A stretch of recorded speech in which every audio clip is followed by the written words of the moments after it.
Thank you very much, gentlemen. I appreciate what you do for our country and all those like you out there. So I want to associate myself with Senator Whitehouse. I think we need to get to the root cause of funding and all the shadow organizations that actually benefit drug cartels. You all agree with that, right? The money laundering is real. Senator Padilla's concerns about drugs, arms coming from America into Mexico, arming the cartels, that's very real. I'd like to do something about that. But my question is, do we have a willing partner in Mexico? The question for me is the government of Mexico in charge of their country, or is it the cartels when it comes to drugs and human trafficking? What would you say, Mr. Stevens? Thank you for your question, sir. Currently, Mexico is being a good partner with us. They've increased our transnational criminal investigative unit footprint there, which allows us to take investigations that are occurring on U.S. soil and expand them into Mexico, helping us better identify Why are the cartels so strong in Mexico? I mean, is it fair to say that there are parts of Mexico they control completely, Mr. Perez? Thank you, sir. Again, I'll go back to my earlier comments that there is obviously corruption is prevalent down there. There's areas where How much of Mexico is under cartel control? I don't have any numbers, sir. Part of our mission down there, sir. 10% of the country, 20%. I can't comment on that, sir. I can tell you that part Can of you our get mission. back with me about it? Yes, sir. Mr. Allen, why is it such a problem in Mexico? You know, he talked about corruption. Is the government serious about dealing with cartel problems in Mexico? I think historically that's been one of the biggest obstacles that we faced. Has it changed dramatically? We do have optimism that it is changing, sir, yes. Okay. Well, that's good. You get back with me. Do we know where there are fentanyl labs operating today? I don't have that information with me. No, I mean, you have to pinpoint it, but is it fairly well known where some of these labs are? We routinely receive like informant information and reliable information. Is that right, Mr. Stevens? Tells us where these fentanyl labs are at, yes. Yes, sir. I know we have some information. As I indicated previously, we had one of the largest seizures in Mexico's history of pressed fentanyl of 1.5 tons, and that was related to information we provided to them. We've also identified...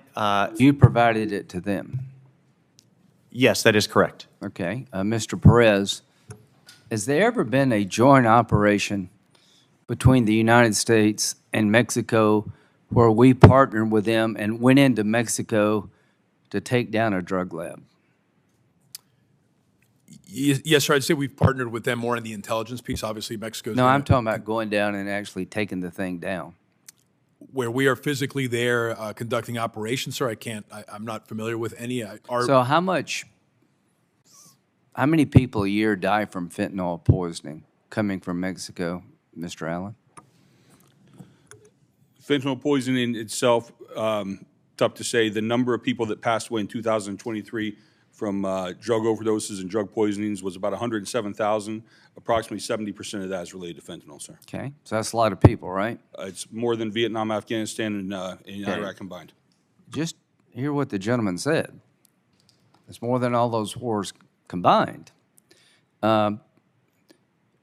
President Trump talked about using military force against drug cartels.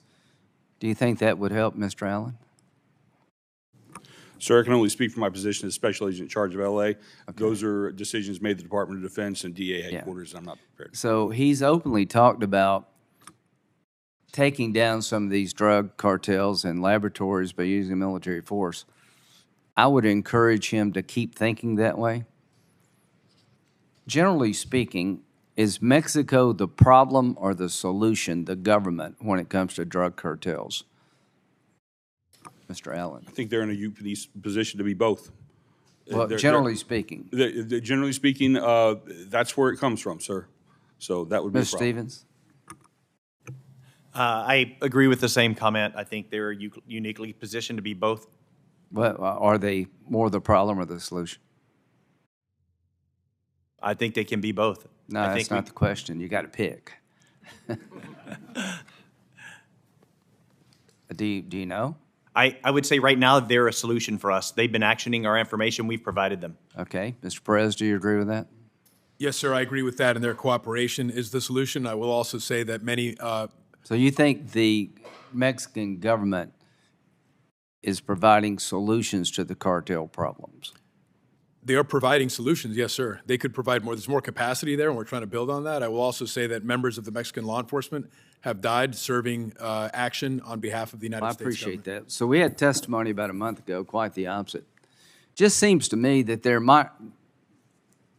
mostly the problem, not the solution, because there's so many of these organizations operating out in the open. They literally have control of large parts of Mexico. So I'm glad to hear they're doing better, but from my point of view, they're not doing enough. Senator Schiff, then Brett.